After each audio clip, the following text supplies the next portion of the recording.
हाथरस में बड़ी साजिश का पर्दाफाश। जाति हिंसा फैलाने की थी तैयारी। नापाक मंसूबे का तैयार था ब्लूप्रिंट।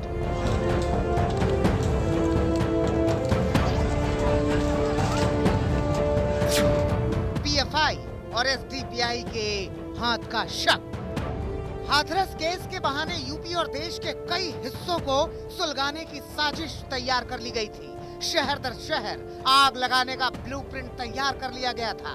ये तमाम चौंकाने वाले खुलासे किए हैं उत्तर प्रदेश सरकार ने। 1.5 करोड़ नौजवानों को स्वतः रोजगार और रोजगार के साथ जोड़ने का कार्य ये जो हुए हैं, कैसे कोई समाज विरोधी तत्व, कैसे कोई राष्ट्रद्रोही तत्व इन सब चीजों को स्वीकार कर सकता है?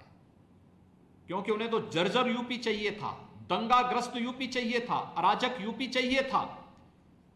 अब उनकी मनसाएं पूरी नहीं हो रही तो षड्यंत्र रचने में लगे हैं।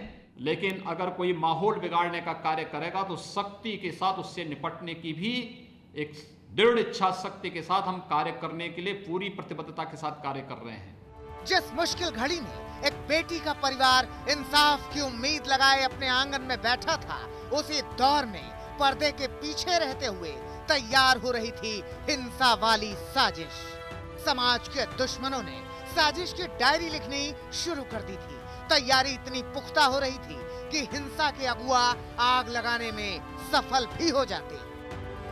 अब आप सुनते जाइए यूपी में जिस हिंसा की साजिश का खुलासा हुआ है उसकी प्लानिंग कैसे की गई थी। सबसे पहले जस्टिस फॉर हाथरस नाम से वेबसाइट तैयार की गई। वेबसाइट पर आपत्तिजनक और भड़काऊ सामग्री अपलोड की गई। वेबसाइट पर बताया गया था कि कैसे दंगे करें, दंगे में शामिल होने वाले आरोपी कैसे अपना बचाव करें। इतना ही नहीं, हाथरस के परिवार को मदद के नाम पर फंडिंग की जा रही थी। यूपी की पुलिस को शक है कि दंगे की साजिश तैयार करने वाली वेबसाइट के पीछे एसडीपीआई और पीएफआई जैसे संगठनों का हाथ है।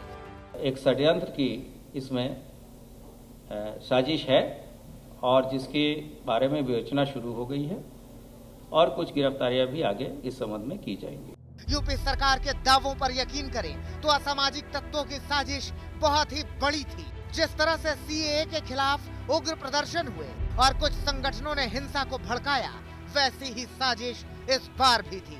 लेकिन गनीमत रही कि सुरक्षा एजेंसियों को वक्त रहते इसकी खबर लग गई और समाज को सुलगाने की कोशिश में जुटे आरोपियों के मंसूबे पर पलीता लग गया।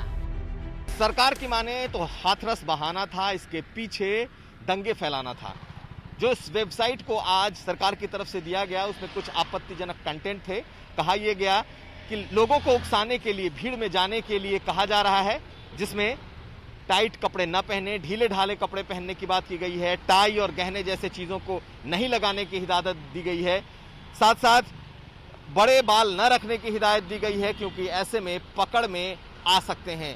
कुल मिलाकर ऐसे वेबसाइट के जरिए लोगों को भड़काने और भीड़ तक पहुंचने की अपील इसमें दिखाई देती है। खुलासे के मुताबिक रातों रात जस्टिस फॉर हाथरस नाम की वेबसाइट तैयार की गई। फर्जी आईडी के जरिए हजारों लोग जुड़ भी गए।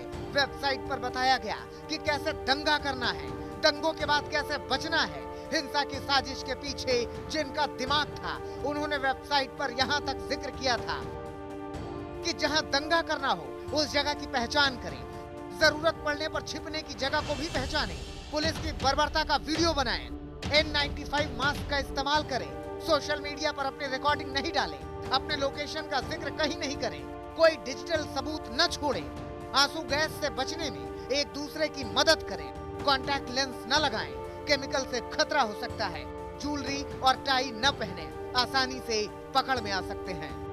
वेबसाइट के जरिए हिंसा की साजिश का खुलासा हुआ तो सुरक्षा एजेंसियां तुरंत एक्शन में आ गई। शिकंजा कसना शुरू हो गया।